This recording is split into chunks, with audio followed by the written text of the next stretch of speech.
Record. Ryan Permison, welcome to Suit Up the Podcast.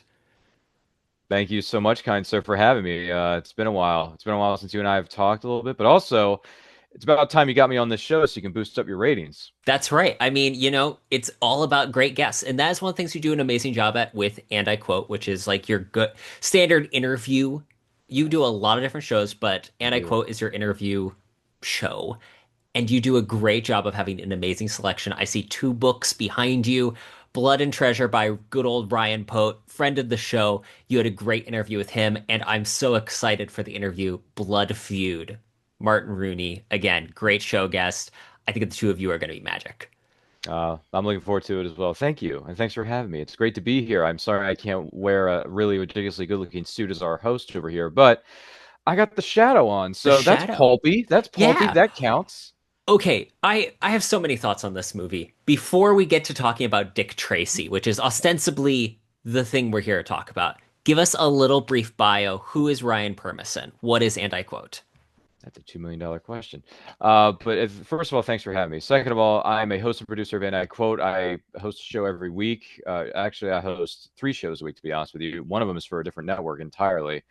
So I host and produce podcasts. I interview some of the best creators from all over the world, whether they're authors, artists, people who work in voiceover or, writing, producing, acting, all that kind of jazz. And I'm also a writer. I never thought I would say that after being on this earth for so many years. If you had told me I was going to be a published author 20 years ago, I would have said you were crazy. But thanks to the good friends of ours that we know of at Veritas Entertainment, I have a story in the Western Anthology. It's called Wolf of the West. So Woohoo! yeah, and I'm happy about it. I congratulate all the writers who contributed to that because it's not about me. It never was. It's about all of us. So yeah, podcast host, producer, and an author. That is a heck of a resume, if I do say so myself. So yeah, I guess things have changed for me in the last X amount of years I've been on this earth. They really have. It's amazing what 3.7, if not 3.8 decades can do to a man. But hmm it's been fun. I heard someone say once you never want to compare like year to year. What you do is you look at 5 year segments and seeing Okay. where the projection is from there because that's where you see real change, which makes Mm, sense because in a lot of ways, I would say my writing, I've been writing since I think my first book came out in 2019, 2020, hmm somewhere around there. hmm So it's hmm been about 5 years. And I feel like with shameless plug, Mitch Mayhew, Unwanted Passenger, I finally found like the groove of I think it's my best work and we're getting to that stage. And that's the cool thing about seeing as your shows progress is just you are really in your own element with this. And I highly have to recommend and shout out. I have an interview on Anti Quote. So people linked in the show notes, check it out. Ryan, Dick Tracy, what what is your experience of this movie? When did you first see it? I first saw it last night and spent the first like 20 minutes going, "What am I watching?" Wow. Okay. Talk about being late to a party. But better late than never, folks. No, I grew up watching this movie. I started watching movies when I was like 3 or 4. So one of my earliest memories was going to the movie theaters with my family, of course. And we saw Teenage Mutant Ninja Turtles 2, The Secret of the Ooze, with the iconic song Ninja Rap by Vanilla Ice. And during that time, I was watching a lot of 90s films because that's the decade I grew up in. Sorry, I'm dating myself. But I watched all the Batmans, all the Supermans, all the TMNTs, and Dick Tracy was amongst that group of films. And I just remember laughing at certain parts. And I remember just thinking, wow, there's a lot of colors here. There's a lot of colors. This is like a rainbow. It's like a Skittles commercial or something. I thought it was cool. And then a guy who walks around with a yellow trench coat and a yellow fedora, I believe is the term. Mhm. And then he's shooting up a bunch of dudes towards the end of the movie with a Tommy gun, as Jim Carrey likes to tell us in The Mask. I thought to myself, boy, this is cool. Can I be a part of this movie for a minute? Because, you know, I think fedoras, trench coats, these kinds of outfits are cool. So yeah, no, I grew up watching this on VHS. I know that's really dating myself. And I just remember laughing at so many different parts, especially anytime Big Boy Caprice is on screen because Al Mhm. Pacino just chews it up. And I believe he was nominated for an Oscar for this He film, if I'm not was. mistaken, He which is was nominated crazy for an Oscar. because This film won yeah, 3 Oscars. it did. It won. Yeah, I didn't know that, but it won three, and it was and what is it? Al Pacino got nominated. I'm thinking to myself, really? He got nominated for this? So yeah, it's wild. It's wild, and it's got a venerable who's who of Hollywood in Mhm. it. blink and you'll miss it, but there's like 50, 60 cameos from 50, 60 biggest names in Hollywood, including Catherine O'Hara shows up for 2 seconds. Yes. Okay. So, So the thing that shocked me was yeah. the moment we see Lips Manless, I was Yeah. like, because I was like, wait a minute, is Paul that Sorvino. Paul Sorvino? Because we had Mhm. just seen The Rocketeer and Oh, he's that's like right. the gangster in that. I'm like, That's right. this is a good time to be Paul Sorvino. You have The Godfather, Eddie because I think Valentine. personally was in The Godfather. Pick any mob movie, Goodfellas. Like he's just in all these films playing the same character. That's actually I didn't even think of that, but that's a valid point because he kind of more or less plays a rich, guy in Money Talks with Chris Tucker and Charlie Sheen, and he's kind of giving off the same vibes there too. So yeah, well done, Paul Sorvino. You're a great character actor. But this film doesn't just rely on character actors. So we've been kind of doing a True. survey of these, like what I call pulp era films, Oh yeah. and most of them rely on really great stock character actors that shine. Mm-hmm. This film Has brought everybody. actual A-level talent. Dustin Hoffman. Dustin Hoffman as Mumbles. Mumbles. It's like, what the heck? I was laughing at his parts too, especially the interrogation room. You heard it, Mr. That's what his what? It's like because he doesn't say anything. It's hilarious. It's really good. It's good. Dustin Hoffman, Rain Man. Dustin Rain Hoffman. Man's in this. Okay, the thing that two connections here I have to point out. I'm a Sure. big fan of Hook and Oh Dustin yes. Hoffman. I never knew for the longest time that he was Captain Hook. It's Yep. like one of those transformation characters for me where I'm like, what? Who? But Makeup then and prosthetics. the kid Charlie is Corsmo. Jack. Yeah. Oh, that's right. Yeah, Charlie Corsmo. I was like, wow, that is so awesome. 6 degrees of separation, isn't it? Well, especially this era. So this film Yeah. has all of these huge actors. I'm going to read off a couple of the roles. Al Pacino, Madonna, Glenn Madonna. Headley, Charlie Corsmo, Dustin Hoffman, James Keane, Charles Durian, Williams Forsythe, Hmm. Paul Sereno, Mandy Patinkin. James Caan is in this movie for like a whole two scenes. Yeah. James Caan, Godfather, James Caan. I'm like, this film is shocking. So, for those who don't know, Ryan, who is Dick Tracy? So Dick Tracy, the character, and this movie is based off a pulp series of books, magazines, radio, audio dramas about this character who is a police officer. He's high up in the police department. He's like their best cop. He's like the Mhm. best one on the force. He knows the ins and outs of the criminal world. He wants to do good, and he is doing his best to lock up Big Boy Caprice because Big Boy Caprice is at the center of his rogues gallery of villains. He is the main antagonist. And Big Boy Caprice has had this idea of gathering all of the city's criminals together to form this organization to go up against Dick Tracy because he's been such a thorn on their side for so long that he wants to gather everybody together. And during the course of the movie, not to give away too many spoilers, but there's a roundtable discussion about, Mhm. okay, we need to gather our forces. We can't be separate anymore because Dick Tracy's been a thorn on our side for so long. And it's really the This is way the he alternate. negotiates is so selfish and self-centered, but he wants everyone to be in on it because Big Boy Caprice believes that he is the smartest person in the criminal underworld and in the room. And he has, in the movie anyway, he has Breathless Mahoney, played by Madonna, as his femme fatale, as a potential love interest, but he's also using her to get to Tracy. So there's a lot of pulling the strings. There's a little bit of puppetry going on, if you know what I'm saying.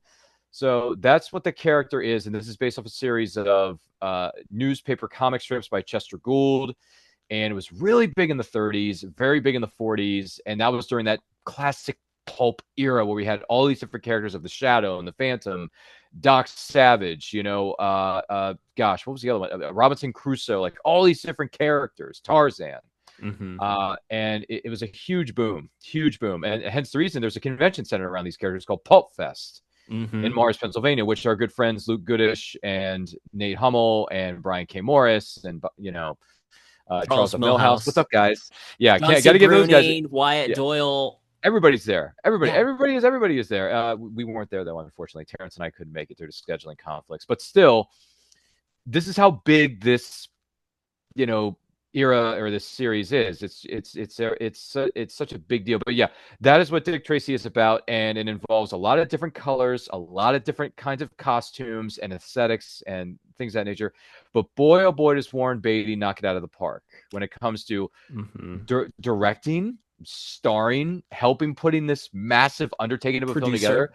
A producer. I mean, he does it all. I mean, he's like during that time he was the Ben Affleck.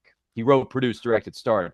He just knew what he was doing, at least at this particular time period of his career. And it's funny though because he still holds the rights to this character. Hence the reason he shows up on Zoom calls every couple of years from TMC, Turner Classic Movies with Ben Mankiewicz, and he shows up wearing the garb of Dick Tracy because he likes to, I think, to a certain extent, rub it in people's faces that he owns the rights. Well, he has to do a certain number of productions. Right. I think there was the Dick Tracy special on Turner Classic Movies, Exactly. and it had Leonard Moulton, and Oh, that's he right. has to do that. He had to do that to be able to keep the rights because there's a Mm-hmm. requirement that if you keep the rights, you have to make something starring the character.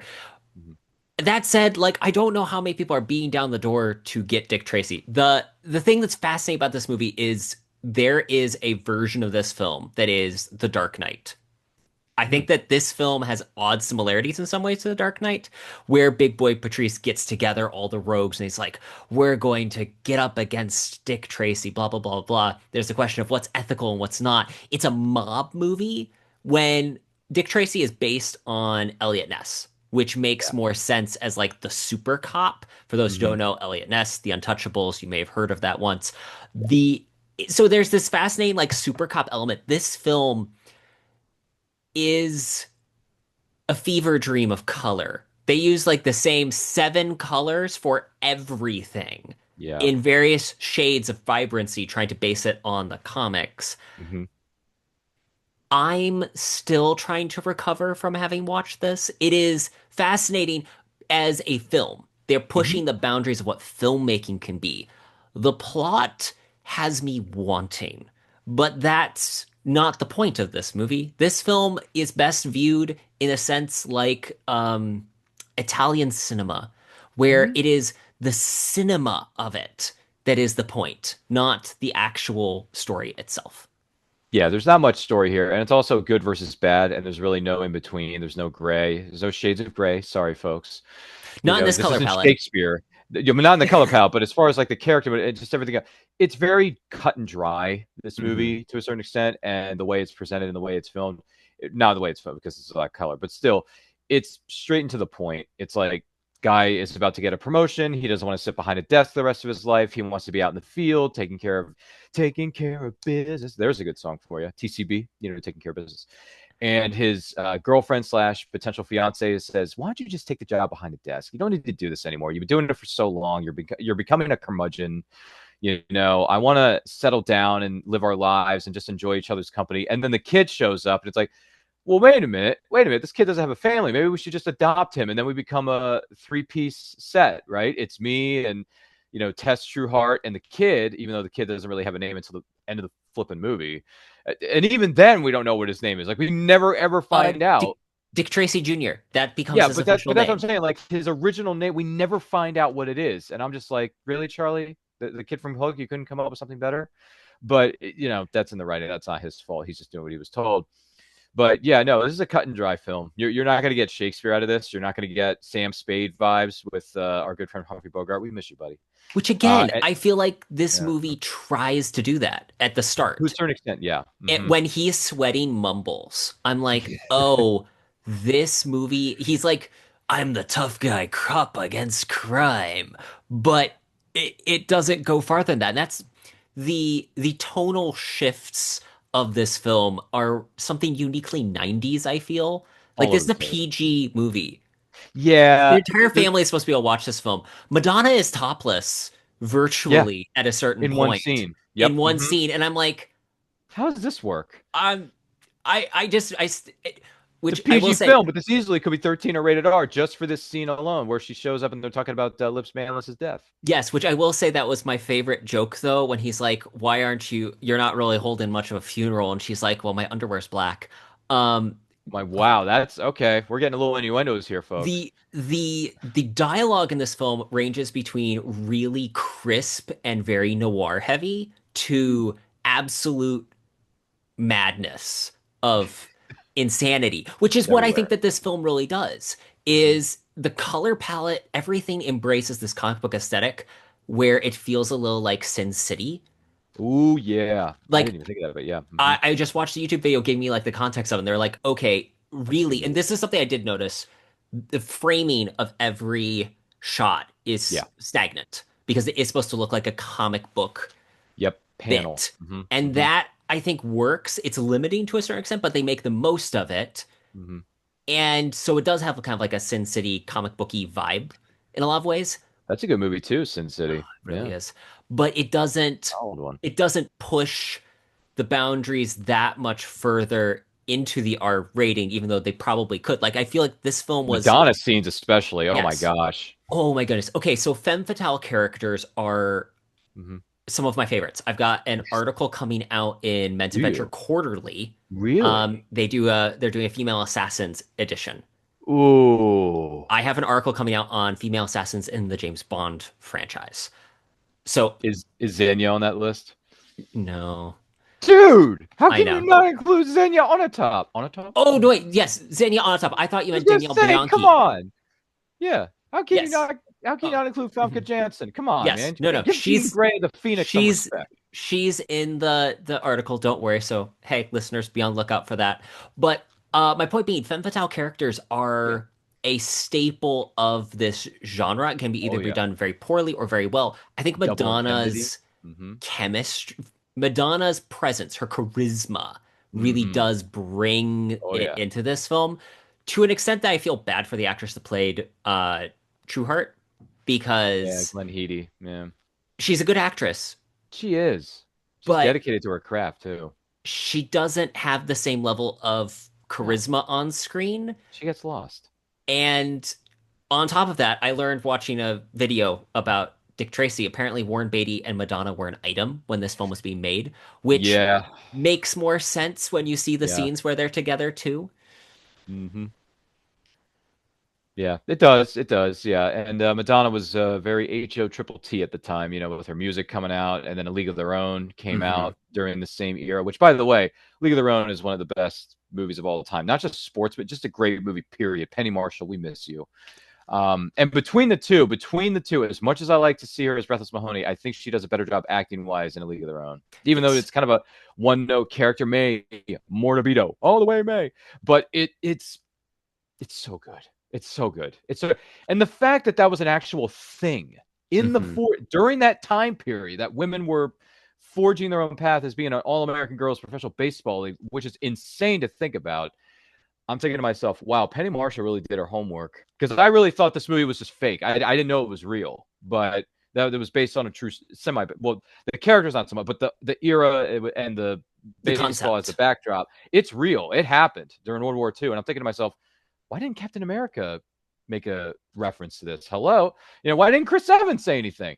But it's great, and Madonna did a great job in both movies. But yeah, but in this one, she was more like the centerpiece because Hmm. Breathless Mahoney does take your breath away, folks. I'm not gonna lie. And Yeah. the the music is done by Stephen Sondheim, Hmm. which I was like, what? That's a theater background.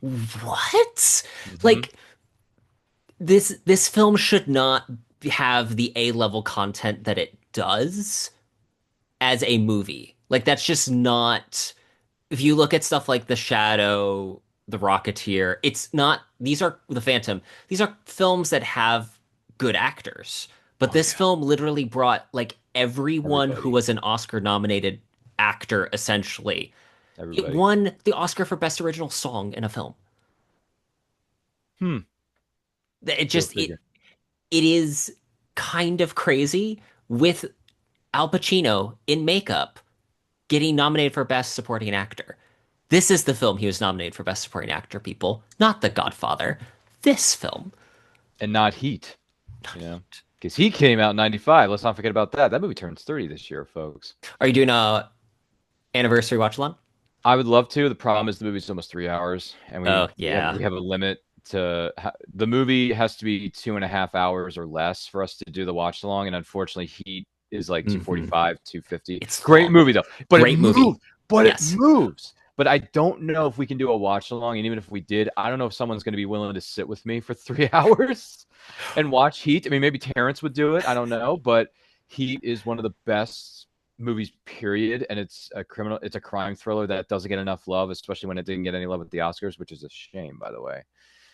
Because that diner scene alone between him and De Mm-hmm. Niro, come on, dude, come Mm-hmm. on. That you can't. I just watched that scene again for the nth time today before I got myself ready for this presentation that you're watching or listening before you. And I thought to myself, yeah, I can watch this diner scene for like 6 hours over and over and not get tired because of how great it is. Because there's so much nuance to it, if you know what I mean. Mm-hmm. But Terrence, if you want to pull a Hail Mary and do a watch along on your feed or your channel, hey, let me know and I will suit up gladly and we'll relive 30 years of greatness that is Heat, because we also recently lost Val Kilmer, so it'll be a little bit of Yes. a posthumous, celebration of his life too. The other note I had about this movie is the Yes, runtime, 1 hour and 45 minutes, that's tight. but it feels longer. Like, I don't know about your experience. When I got to about the halfway point, I thought we were really moving at a good clip. And then all of a sudden, the momentum of the film, basically the moment that he's like set up, the film just drops like a brick. Yeah, for 145, yeah, especially nowadays, now that we know more about filmmaking and how things are put together and the casting and everything else, it does feel like a 6 hour movie in a 1 hour 45 minute runtime. So I can understand that. And it's funny too, because Quantum of Solace has the same runtime, but that Yes, movie moves, that man. For movie a Bond moves. film, that thing, even though it was made during the writer's strike, so that's why there's a lot of quick cutting, there's a lot of editing Hmm. mishaps, but this is gonna cause a stir in the comment section below. I really like Quantum of Solace. I It's really a do. it's a great movie. It's a I really say good great. revenge tale. It's a revenge movie, and I love revenge. And the fact that he goes after Green and Hmm. he teams up with Olga Kurylenko, Camille, it's just, and they don't have a romantic relationship at all. Hmm. They have the same motivation, but they don't have a romantic entanglement, which is a very rare thing Very rare thing in the Bond in franchise. a Bond. It is an extremely rare thing, and I actually, and people lampoon the movie for this. I don't mind the theme song by Alicia Keys and Jack White. I don't hate it. I I like think it it's more. different. It's very different, and I I will respect them for say that. the thing that's the main difference for me is listening to the audio track of it, like just the Oh yeah. song, the Oh, the single. song. It's Yeah. better than in the movie. I think they actually do speed it up a little bit. Yeah. There is a sound mixing difference between the actual song and the one that plays in the film. But Hmm. with that, my main issue is that the script Yeah. sucks. The actual plot, if you just describe it, is phenomenal. And every scene in the film, if you're looking at a still, is perfect. Craig looks his best as Bond, but Those the suits, man. Oh, it's the first time Tom Ford was Tom in. Ford. Yeah, Why can't he sponsor this show? And I quote, why can't we get some suits from him? Come on, Tom Ford. we just have to You know? become like suits level, like the actual show suits. Yeah, That Harvey level and of Mike Ross. Harvey and Yeah. Mike Ross by Let's get on it, season man. 4. Yeah, Season 3 or 4. Yeah. we're getting there. We're getting there. We're this close. We're this close. And then we're gonna have a Jessica Pearson character walk in and say, let the games begin. Let's go. Like, W- yes, we need Jessica. What's You your know. favorite part of Dick Tracy? Favorite part of Dick Tracy? The shootout. The shootout Hmm. towards the end of the movie where Big Boy Caprice thinks, oh yeah, we'll just get in our cars in a garage, even though the cops are waiting for us right outside that door with Tommy guns and some 6 shooters or whatever else is going on. And we'll just take everybody out. No, we won't. And then he wants his friend Numbers, played by James Tolkien of Back to the Future fame, to say, okay, hit your horn. And and by the way, for so many bullets to be fired in that 2.5 minute scene, Terrence, and there's no blood, no bullet holes in any of the characters, none of them. You can clearly tell it's Hollywood, folks, because there are blanks. And even Flat Top escapes death twice, gets out of the car, starts shooting at Tracy, but then he comes right back around with an explosion behind him, shoots him dead, and I'm like, there's no blood, there's no bullet holes. What is this? Is this pretend with your 5-year-old kid, like with us as 5-year-olds? But that is my favorite scene in the movie. I know it sounds silly, but It's It's a favorite scene. so You also got bonkers. Breathless singing in the club, and her girl dancers are going crazy. But the people in the club are hearing this Hmm. outside the door, and they're all getting under the tables. But Breathless is like, no, I'm just going to carry on and sing my song because I kind of orchestrated this because Tess Trueheart was kidnapped, but not by Big Boy. She was kidnapped by the Face, I believe is the name of the character, the Mystery Man character. So yeah, it's silly, but who didn't want to pretend that they were doing Hmm. this when they were 5 or 6 or 7? The moment that scene came up, I was like, this is a Bonnie and Clyde style moment, which is ironic because Warren Who was in that Beatty movie was in Bonnie and Clyde. Like, with Faye Dunaway? I remember correctly, or was that yes. Mia Farrow? Nope, Faye Dunaway. Got it Oh, right. so yeah. It's too bad Faye Dunaway's career went way downhill in '83 when she started in Supergirl. Oof, I man. forgot that that was a thing. Yeah, we had to watch it for my film class in college, and we watched the extended European cut of the film. I don't know if you knew this, but there was an extended European cut of Supergirl that didn't make it to the American theaters at the time. And my professor, who's a very great guy, I like him a lot, he had access to it. We watched it, and I realized, oh my gosh, I didn't know this film could get any worse. But we watched a 2.5, like 2 hour, 2.5 hour cut, whatever it was. And I'm thinking to myself, Helen Slater, here's my thing. I think you're beautiful. You are a great Supergirl, but the script for you is one of the absolute worst pieces of Hollywood garbage I've ever seen in my life. And I feel bad for her because this Hmm. was her first role ever when she graduated theater school and all this other, college and theater school and all this other stuff. And I'm like, man, I feel so bad for Helen because her career. I mean, she did the true story of Billie Jean for the '80s, which is another staple of hers, which is fine.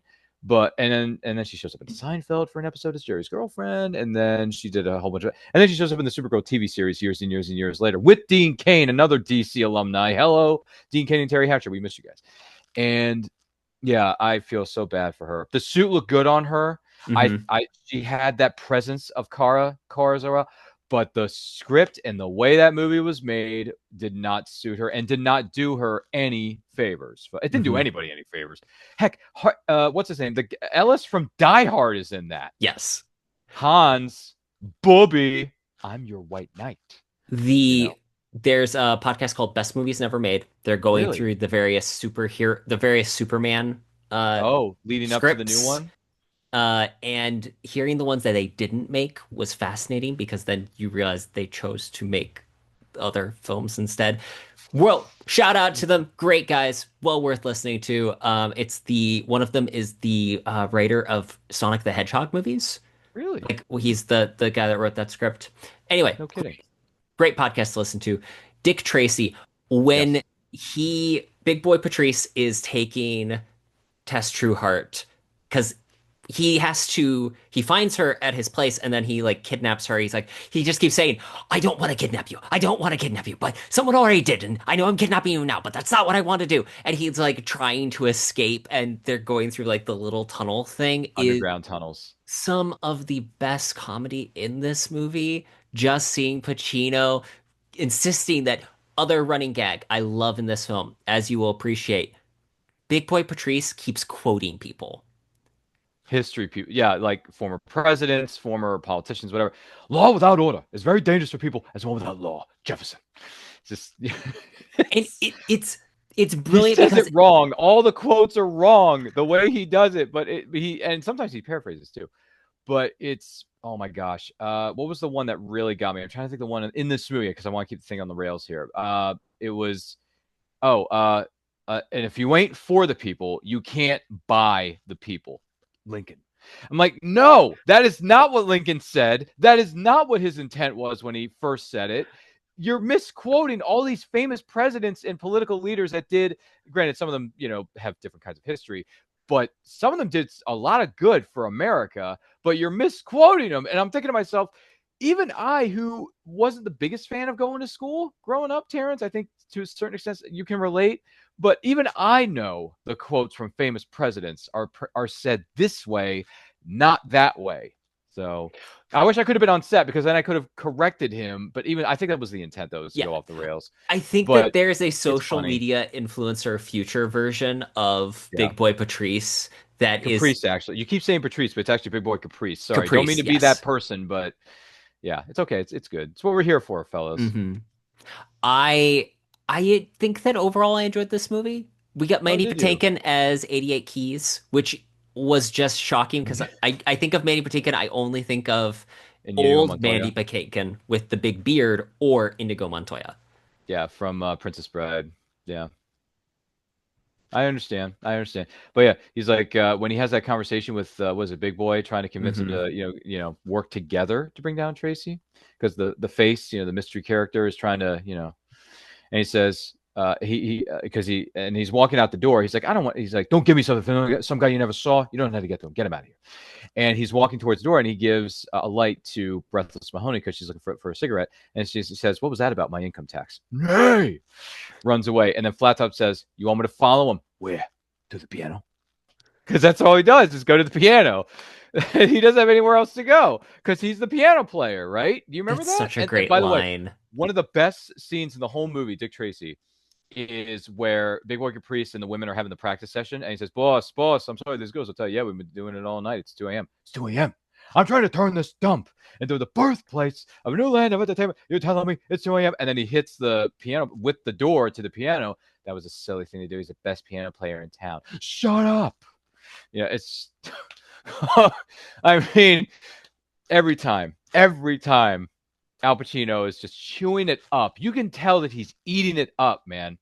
And the fact that he took this role so seriously to the point where he was reading the comics, he was going back and doing his research, just like our good friend Timothy Dalton did when he played Bond. He read the books, Terrence. He read the books because he wanted to make sure that he was the closest interpretation of James Bond that we had ever seen up to that point. So my hats are off to Timothy Dalton, who would later go on to play one of the best antagonists in film in The Rocketeer 2 years after his tenure as Bond ended, Terrence. And my hot take, I think he's better in The Rocketeer.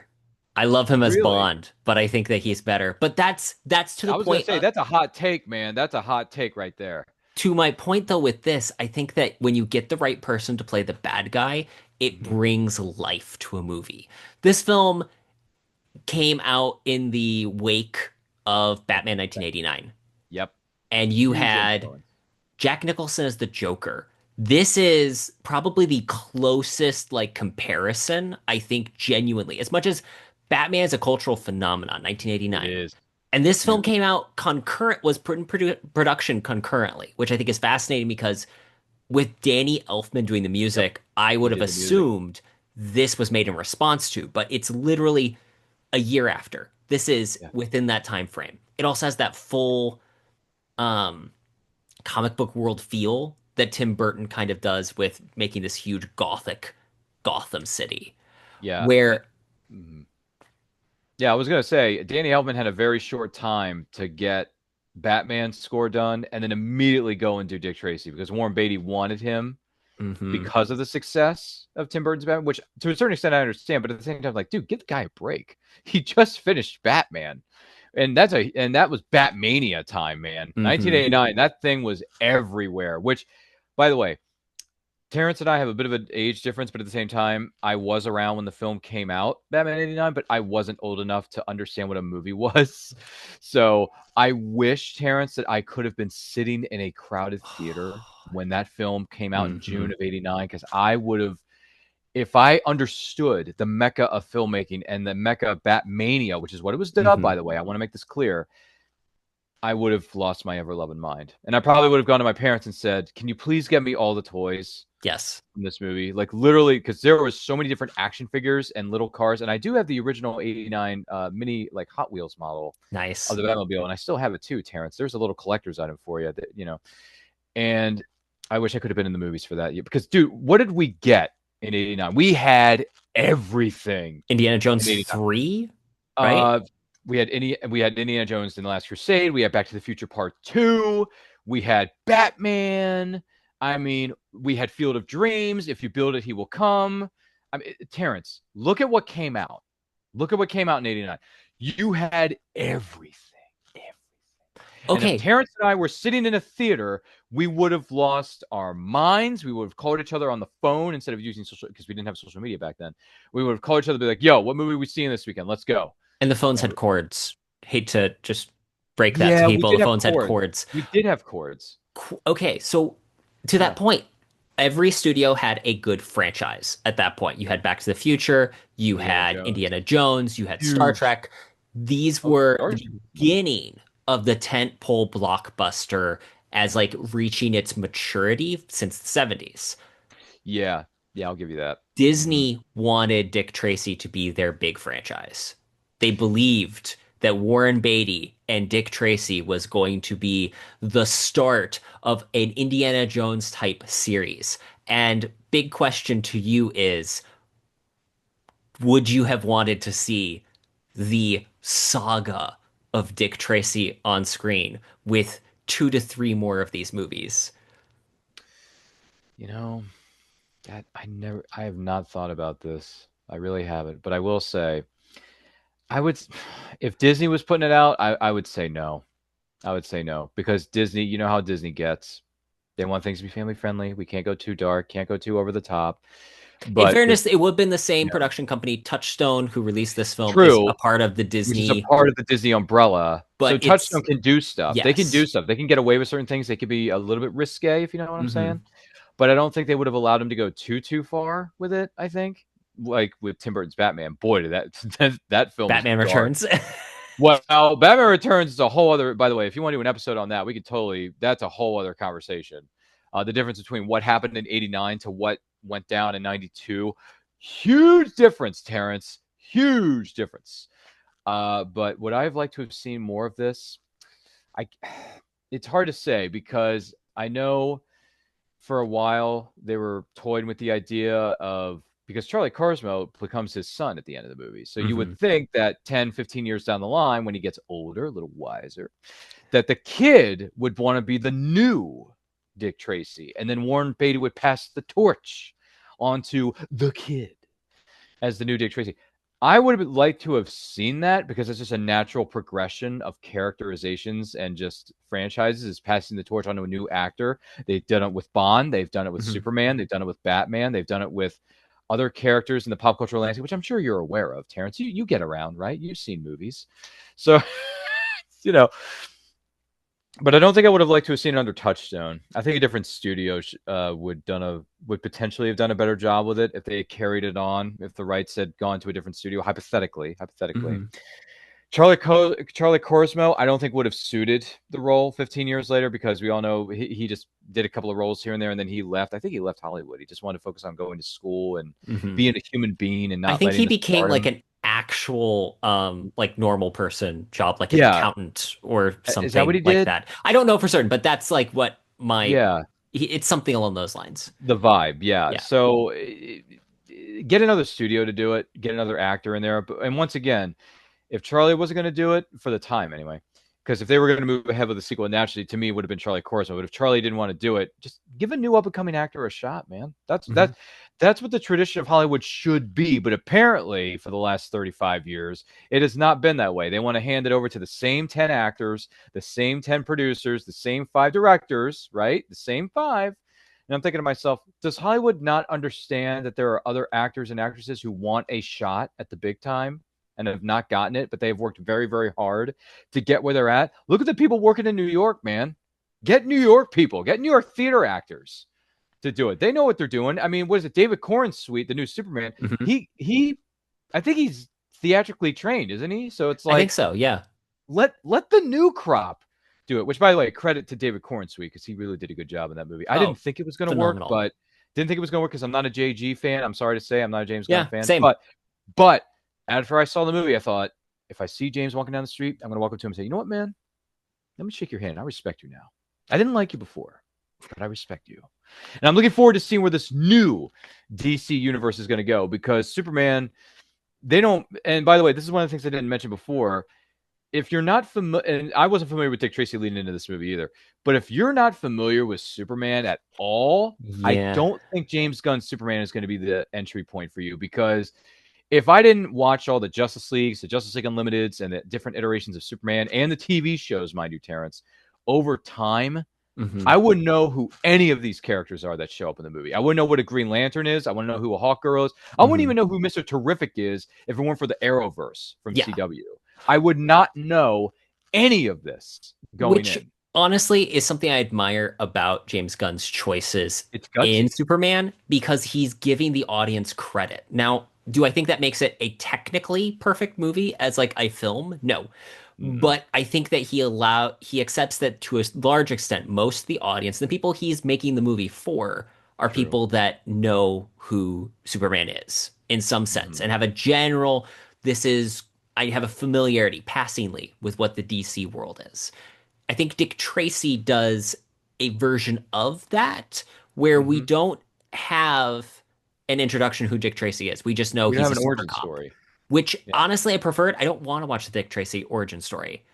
As long as I know he's a Yeah. super cop, that's basically all I need to do. But here's the problem. This was popular in the 30s and 40s. This film was even made in the 90s. And the people that knew who Dick Tracy were Warren Beatty's age. Yeah, they were people who are not as young as we are. So this was made for a very specific audience. And if you and here's the funny thing too. A couple years ago, I was at my local comic shop to keep things on the rails here, and I saw some dollar comics because all comic stores have dollar Yeah. comics, right? And I was flipping through and I saw some Dick Tracy comics. And I was like, oh my gosh, this is the OG property. I'm looking at the OG property and looking at the covers and how they were pieced together in color. They're it's very unique art style, by the way. I don't know if you noticed this if you when doing Hmm. your research for this show. Considering you wear these ridiculously good-looking suits, you should do your research on who you're interviewing or what you're I'd discussing have them. to But you spend do too it much time anyway. ironing. Yeah, that's the thing. You spend too much time ironing. But I'm just joshing you, money. We love you, man. But it's very unique how the comics Yes. were. It Well, really is unique. But I and that's respect it though where, because it's a product of its time, yes. Well, and that's where they right? do a good job with the makeup effects. Like one of the Oscars that this film won was for Best makeup, harem, yeah. which makes sense because throughout the film you see the gangsters look in some ways I'll just say grotesque, other Prune ways just face, yeah, like they have a whole bunch of stuff. It's flat basically top. the same type of thing that they did in the what's called the Planet of the Apes films. Those won a lot of the Itchy. Remember special Itchy effects stuff. with the blue suit? Itchy. He Hmm. does this a lot. Yeah. Yeah, we don't want no kid copper. Get dressed. 30 seconds, no more dick. You know, which by the way, that's another one of my favorite scenes is when he gets tied up at Tess Trueheart's apartment building in the basement. By In the the way, boiler room, and the the boiler boiler room. is the same color palette as Dick Tracy. Oh, that's right, dude. I didn't even think of that. But yeah, he's like, you have just said goodbye to oxygen. You silly, stupid cop. You refuse me. I give you the keys to a kingdom. You tell me that you're an officer of the law. Pulls a Judge Dredd. I am the law. Me. It's oh my gosh. I so many laughable lines in this movie. Question. So Yeah, this go ahead. film, That's right. Dick Tracy was Yes. back during the serial age when they did like Yes. those 15-minute movie Oh serials, yeah, adventure that's right. serial Yeah. stuff. Dick Hmm. Tracy was adapted. I haven't seen Back in the those, day. but I assume that it's a little bit more like any of the other serials where it's like, oh, he's just a cop and he has his villains named after the villains from the things, but they kind of just look like average guys. It's all in black and white. If they were to reboot Dick Tracy, and they're like, oh, Dick Tracy coming soon to a theater near you. Would you want a continuation of this kind of very high concept art style, Sin City ish, where it is very arch? Or would you want the grounded Christopher Nolan, it's a cop in the system, more grounded and realistic approach? Ooh, that's hard because I like escapism, the first one, but the second part of that is if you got a guy, not Chris Nolan specifically, but if you get someone like Nolan to ground it more and take it seriously, you can still throw in moments of levity, but take it seriously and Hmm. make us believe that we can live in this world and it can exist, right? In the forefront of our minds. That's hard, but I'd probably say I want a Chris Nolan take on it, just to Hmm. just to switch up the volume, switch up the colors, switch up the just switch up the game, man. Because we played this game in the '90s. Let's switch it up and do something a little bit more serious. Because Chris Nolan, as we all know, did an excellent job with that Dark Knight. It's a trilogy, folks, not two, and then the third one. It's a trilogy. Because a lot of people disregard the third movie, which I don't Which is a understand shame. why. I really don't understand why. Because it's still the same filmmaker, the Hmm. same cast, the same crew. I mean, Maggie Gyllenhaal's not in the third one. Sorry, she dies. But still, it's So good, and it's a great arc of a story. Hmm. And the score by Hans freaking Zimmer, of Yes, all people. really good. That guy has been doing film scores. I didn't realize how big his portfolio was, Terrence, until I went on IMDb, which is a great resource for those of you wondering, by the way. He's done so many scores for so many Hmm. movies that I didn't even know he did the score for it, Terrence.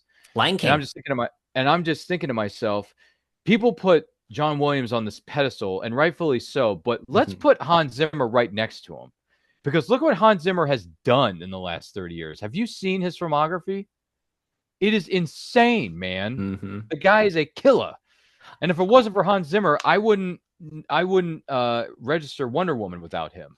It's true. So I got the opportunity to go to the when he was doing the concert tour.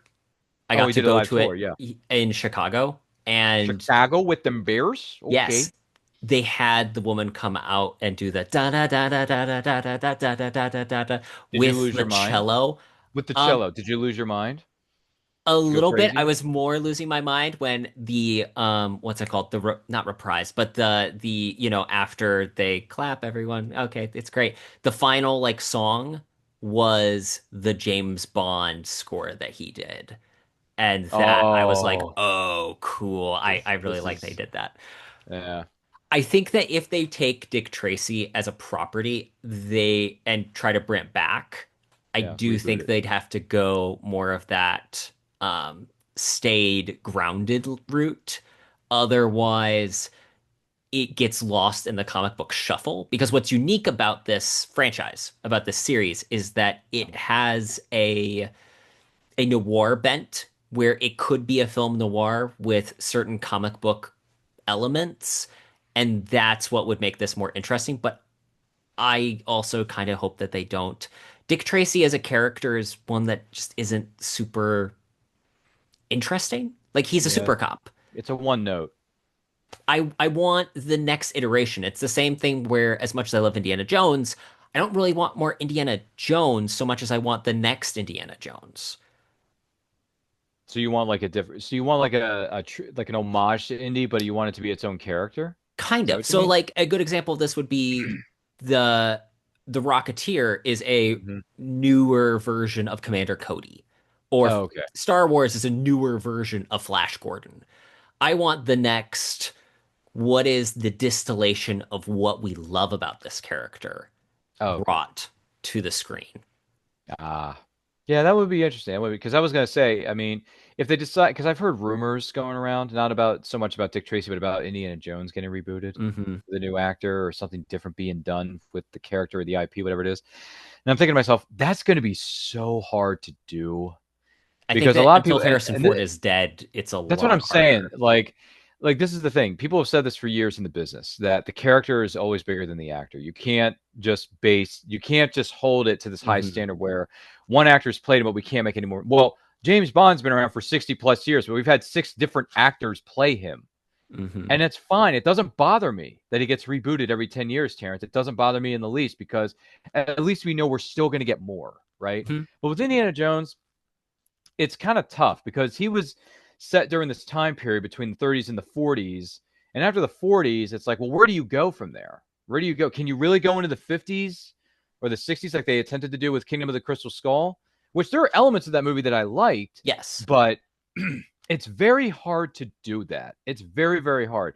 So if you reboot Dick Tracy, put a Chris Nolan spin on it. And hey, Chris Nolan, if you're watching this and you want to direct a Dick Tracy modern adaptation, let me know and I'll be an extra in the movie for you. Because I'm a Chris Nolan fan too. But, and which, once again, this is one of the best origin stories. Batman Begins is one of the best origin story Hmm. movies, period. Not just as a comic book movie, but as a movie, period. Correct. It is a great origin story. People say, oh, Dark Knight's the greatest of all time. Well, yeah, but you can't get there Hmm. without having a great beginning. So, I would argue that it's the best Batman movie as mm, Batman is the main character. Whereas most of the other films, it's the villain that becomes center stage. Even The Dark Knight, the it's Joker's the the main character. Joker. Yeah. Yeah. The Dark Whereas, Knight is not really a Batman movie. It's more of a Joker movie. And that's not a knock against Nolan or his creative mhm, team. But to me, and this is going to cause another stir in your comment section down below, Batman Begins is my favorite, and it's the best of the trilogy. Batman mhm, Begins is the best, hands mhm. down. Because you can't Tracy get the Dark Knight. Begins. Yeah. Well, we could call it that. Do you want to call it that? I mean, if we called Chris Nolan right now, I'm sure he would agree. Okay, So, actually, but yeah, the original pitch for this comic strip was yes, Plain Clothes Tracy, which I don't think would have the same play now as it did it wouldn't work. then, Yeah, it wouldn't but work. that is a great name for the spec script that we're going to co-author and start putting out to Hollywood bigwigs. Come on, Ryan, we can do it. Plain clothes, Tracy. Yeah, I mean, I'm the one who wears plain clothes, whereas Terrence, he wears $1 million suits. So we would play off each other really well, wouldn't we? Um, yeah, no, that would be interesting. Yeah, no, yeah, I don't know if you can reboot this property 35 years later. I mean, if they wanted to, you can try, but it's going to be to An be an uphill it's. battle. I was going to say to be an uphill battle. That's like a kind way of saying it because no one knows this character, no one knows the property Hmm. because all the fans of the original property are long dead. Well, okay, I think Sorry to that say. interestingly enough, this has a similar element to Indiana Jones in some ways. In that Yeah. the character himself, Mhm. this is something that I like Indiana Jones a lot. It Well, is one yeah, of my who favorite doesn't? franchises ever. Indiana Jones as a character is more interesting because of Harrison Ford's charisma Yeah, the or the charisma. actor that's playing him charisma. Because even Sean Patrick Flannery in the Indiana Jones Adventures Oh, is the TV. fantastic. And I Hmm. like it because he's good, not because Indiana Jones as a character is Mm. inherently interesting in of himself. I feel like Yeah. Dick Tracy, Warren Beatty is literally the you take Dick Tracy from the comics and put him in real life, like image wise, and he plays that kind of he gives a very staid performance. But what charisma is there is because of Warren Beatty, not the character of Dick Tracy. Yeah, but was there any charisma being shown in this movie by Warren Beatty? I No. didn't get.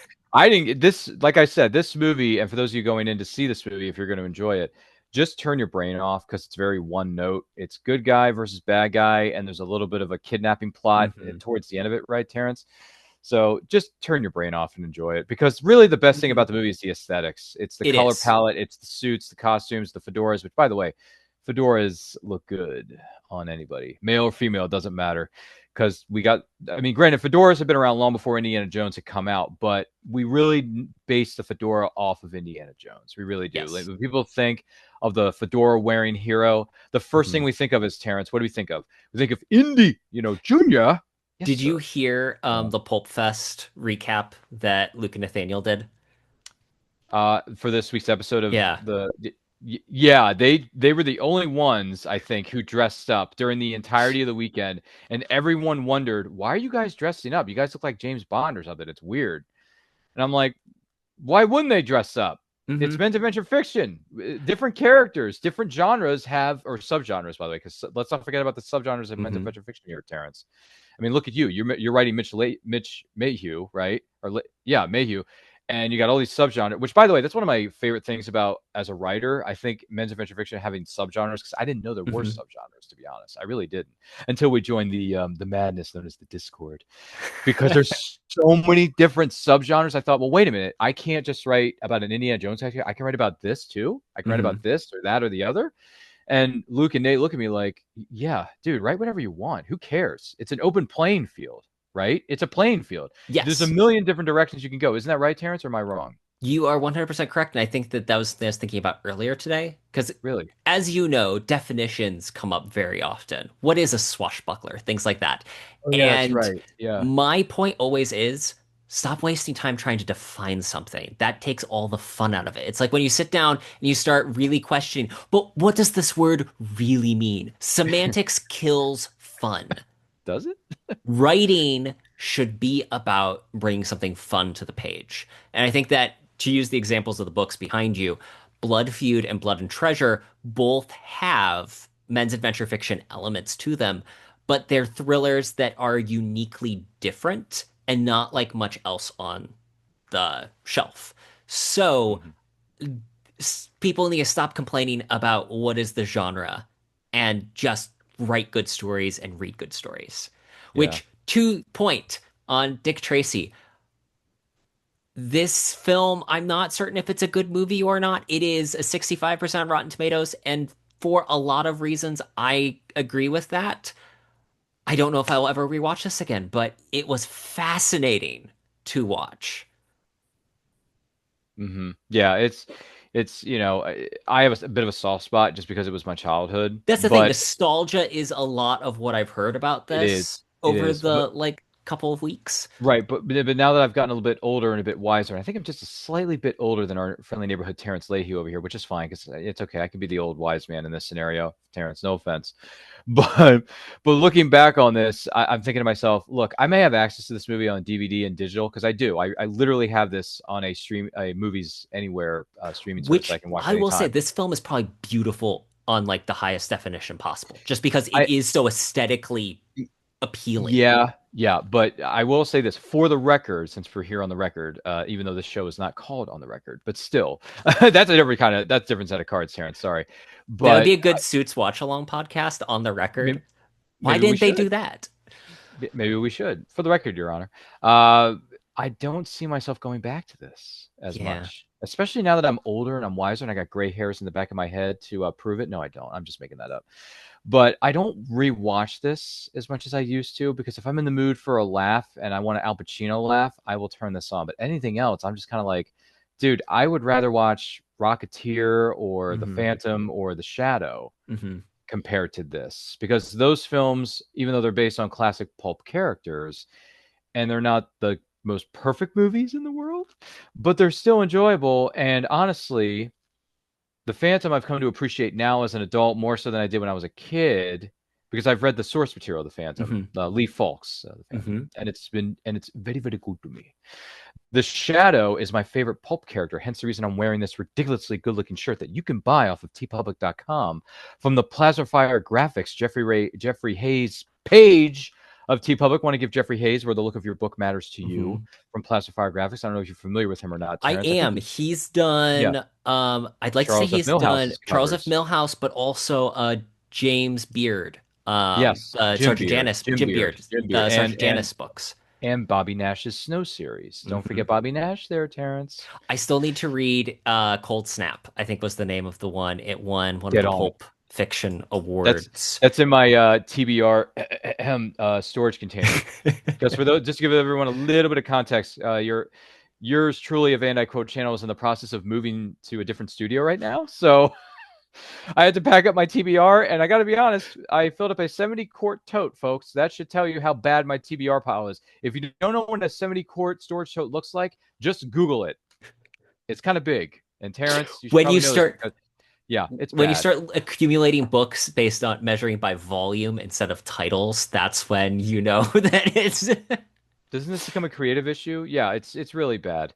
But yeah, no, Dick Tracy's a fun movie, but I just can't see myself going back to it as much as I can see myself going back to The Shadow or The Phantom or okay. especially, Raiders of the Lost Ark. I mean, Raiders of the Lost Ark kind of goes Just without saying, it's but it's the film. The thing that's astonishing to me about this film is that it was the most commercially successful of these like films. pulpy type. Yeah, Yeah, it made more money than Rocketeer. it made more Wow. money than Rocketeer. It made more money than it was number 9 for the entire year of 1990. Top 10. That's sad because, in my opinion, the cast looks way better looking in The Rocketeer thanks to Jennifer Connelly. Oh, phenomenal. In that movie, in her prime, folks, in her prime, Terrence. Yeah, just saying. The South. What is it? What's the name of the club that they go to? The South The Seas South Club. Sea That's right. Club, which Yeah, baby. phenomenal. This Sunday we have our episode with Scott McCrae coming out talking about the Rocketeer, Is that and right? it's Wow. it is. I'm really glad that I saw it. Beautiful movie. Everything I love about it except the main character, which is, Yeah, he's kind of a one note, isn't he? shockingly enough, that's the way it goes sometimes. But Ryan, thank you for joining us on Suit Up the Podcast. Where can people go to learn more about you and your work? Yes, sir. Once again, thank you for having me. It's great to finally be here. I look forward to being on many more episodes of this great program of yours because you do a fine job. There's a Forrest Gump quote for you. Flattery But will get you everywhere. I know, honestly, those suits. I mean, it's like they say in the MCU, Stark, you always wear such nice suits, Terrence. But you can follow me across forms of social media. I'm so sorry. Follow me across all forms of social media simply at Anti-Code Channel, where I'm pointing to, or maybe where I'm not pointing to, if you're listening. But it's at Anti-Code Channel on all forms of social media. I do shows on Friday nights at 7 p.m. where we celebrate movies that are turning a certain age, or we do the meeting of fandoms once a month on the first Friday of every month on Fridays at 7 p.m. Eastern. And don't forget our flagship show, Terrence, and I quote, is on Saturdays at 12 p.m. Eastern. And by the way, everything we do is live because we enjoy interacting with our audience and taking Mm-hmm. questions from the viewing audience or the listening audience, because you're more than welcome to listen to us too. We're on Facebook, we're on YouTube, we're on Twitch, and all the other wonderful things in social media. And we got a lot of great things planned for the remainder of the year. Lots of great movies that turn a certain age. I believe our next one will be the 20th anniversary of Red Eye with Cillian Murphy. Speaking of Batman, Nice. and Rachel McAdams, that was in her prime. Then we got MMPR the movie. For those of you who grew up on Power Rangers, that movie turns 30 this year, folks. I know. Can you believe that, Terrence? MMPR the movie turns the Yeah. big 3-0. Yeah, big deal, folks. Coming up for the remainder, I believe it's August. So tune in. You may learn a thing or two. And we got some great guests, including Martin Rooney coming up on Mm-hmm. And I Quote, and some other familiar faces that Terrence and I are familiar with. Because sometimes I may borrow a page from Terrence's Rolodex. And he'll be like, "Yeah, Ryan, you may want to think about interviewing X, Y, and Z." And I'm like, "Sure, why not? I mean, you seem to be doing a good job over at the Suit Up the Podcast, right? We can play off each other because it's not a competition, folks. Nope. It's about what we can do for each other, right? As far as That's writers right. and creators go, isn't that your motto? Or I'm at least it sure should we be." definitely have a motto on this show. It definitely isn't just suit up. Ryan, I will link all of that in the show notes. Thank you again for coming on the show. Thanks for having me.